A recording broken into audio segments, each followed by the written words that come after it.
everyone, welcome back to my channel. If you aren't a professional like me but love to do your own nails, subscribe to my channel because I love to do quick, easy, and extra nails at home. Also follow me on Instagram at nailsweetie so that you can talk to me or show me your work. Today I'm going to show you how I created this super easy gel ombre because gel is not easy to ombre. Plus I made them St. Patrick's Day because that is coming up next week. And if you want to purchase anything that I used in this video, please consider using my affiliate links below. I will make a small commission for my recommendation, but it won't be at an extra cost to you. So let's get started. I'm going to start off by applying Beetles base coat onto these long mccart coffin full cover nail tips. By the way, my sweetie wanted to film my B-roll today, so if you notice there are some manly hands with some beautiful cuticles, that is not me, that is my partner. Last week I uploaded my very first chit-chatty and nail video. I did some super cute jelly cloud nails, and I also talked about my thoughts on Britney Spears and her conservatorship, so I'll link the video in the cards. Go watch that video if you haven't already. And now I'm applying Mimeda's Milky White Gel Polish that I got off of Amazon. I use this one a lot, I realize. I use Milky White or white polishes a lot. I use these for my easiest jade nails ever video. I use this in my very first video where I made 3D nail art that looked like chocolate candy. And yeah, I think those are the only videos that I use them in. But anyway, I use these a lot. If you haven't watched those, go check them out. I'll link them in the cards.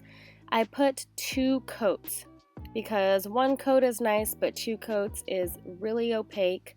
Gives that, you know, super milky look without showing your natural nail underneath it. So I used 2 coats of this, and then I'm curing them for 30 seconds between each coat.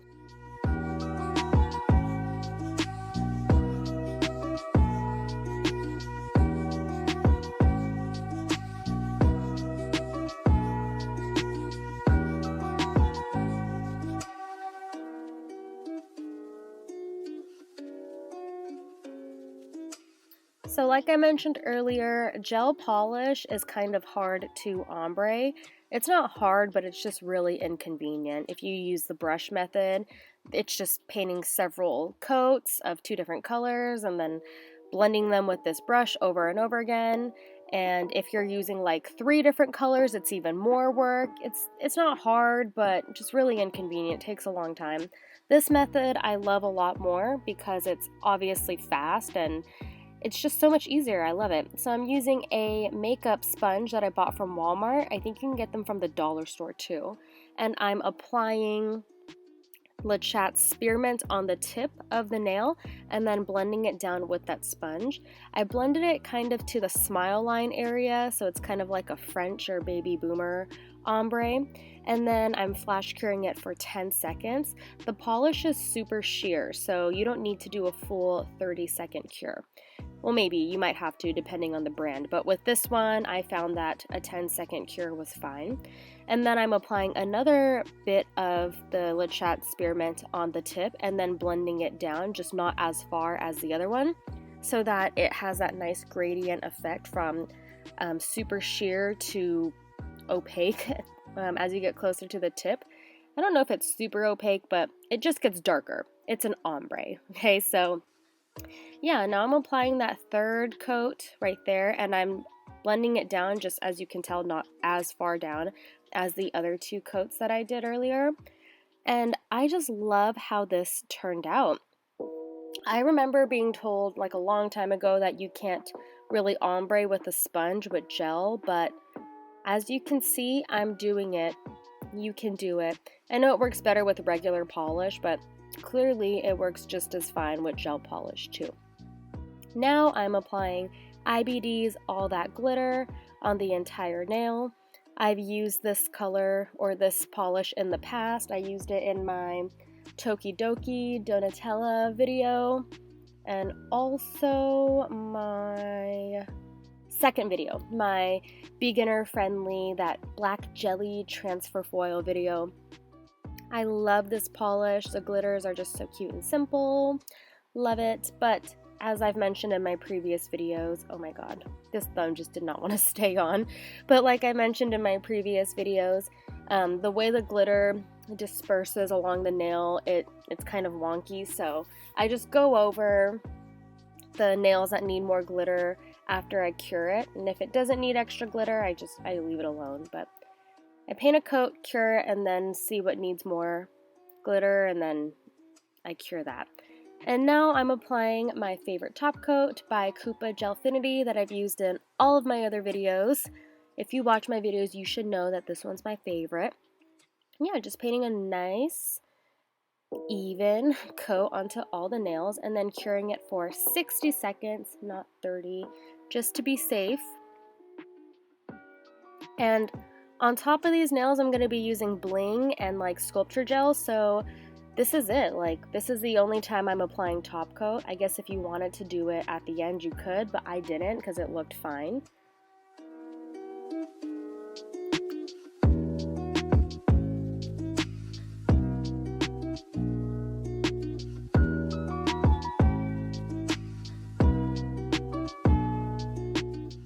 Now I am applying some 3D sculpture gel that I got from AliExpress into a silicone nail mold. This mold is really thin, so I'm not using a lot of sculpture gel, which I like because I'm not, using a lot of product. And then it only took 10 seconds to cure it because, like I said, it's so thin. You don't need a whole minute or 30 seconds to cure it.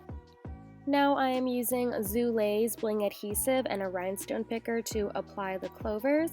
I love Zoolay's Bling adhesive. It's been about 2 years since I purchased it, and I swear it gets better with age. It takes a while to dry, but that glue is so strong.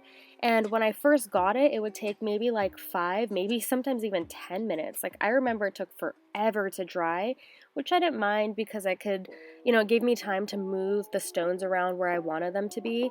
But now it dries in like 1 or 2 minutes, which is still great because that's plenty of time for me to grab the stone that I want to apply and then plenty of time to position it how I want to. So I love this Bling adhesive. I 10 out of 10 recommend it. I like it even though it's not a UV cured one, it's still super good. Love Zoolay's Bling adhesive. I don't know what's in it, but it works.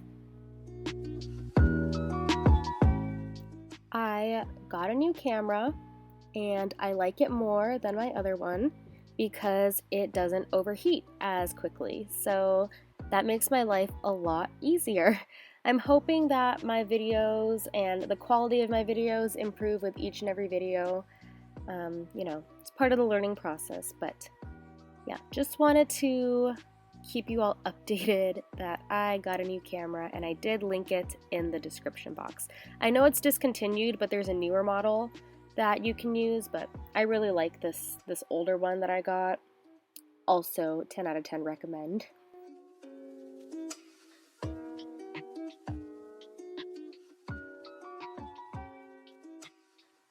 Now I'm using a LED UV cured nail glue that I got off of Amazon. I like it because it has 2 applicators.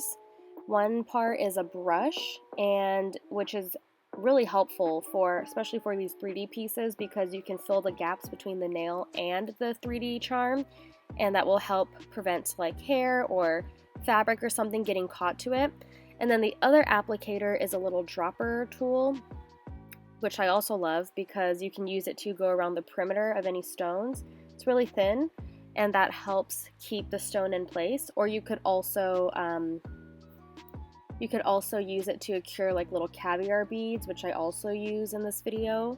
You'll see it in a little bit, but I really recommend it. It doesn't have a sticky layer either, which is why I didn't have to go with a final coat of top coat. So yeah, another 10 out of 10 recommendation. 3 10 out of 10 recommendations in a row in one video. So cool, it must be a good day. The rhinestones I got off of Amazon. They're made out of AB plastic. I always mix up AB and ABS, but I think it's AB. But anyway, so I got the rhinestones off of Amazon, and then I got the caviar beads off of AliExpress. And then there's a few green stones that I use that I got off of AliExpress as well. If you're struggling with stone placement and trying to figure out what looks cute, a tip that I learned was to keep the stones symmetrical until you can figure out what you like, what you think looks good, what you think is, aesthetically pleasing. Yeah, I like that little tip because I would try to do a cute little cluster of stones and it did not look cute. So keep your stones symmetrical at first when you are still learning. And right here you can see that I'm using that gel nail glue and I'm just going into little places with that dropper tool and applying some for these caviar beads. Caviar beads help kind of fill in the area, and it's a very subtle way to add some pizzazz to the nail. And now I am using the other part of that applicator to fill in the gaps of the 3D nail art. It is important that you fill these gaps in, not only because stuff can snag and get caught in it, but for some reason it can hurt your nail. I don't know why, but I do know that it happens, so fill it in. So this is the final look. What do you all think? Like I said earlier, I'm not really into St. Patty's Day, but I love these nails, especially that lime green ombre. It is so cute. That ombre was so easy. I cannot get enough of easy nails. I don't know why, but every time I find an easier way to do something, it just makes me feel so much more whole than I did before I knew. So I kind of want to do another ombre with this green look that's not St. Patrick's Day. Don't know what I would do yet because green's not really my color. Maybe some money nails? I don't know. But if you have any ideas, please let me know. You can either leave a comment or shoot me a DM on Instagram. But as always, thank you so much for watching my video. It means the world to me. You can support me for free by liking, commenting, or subscribing if you haven't already. And I will see you next week. Bye!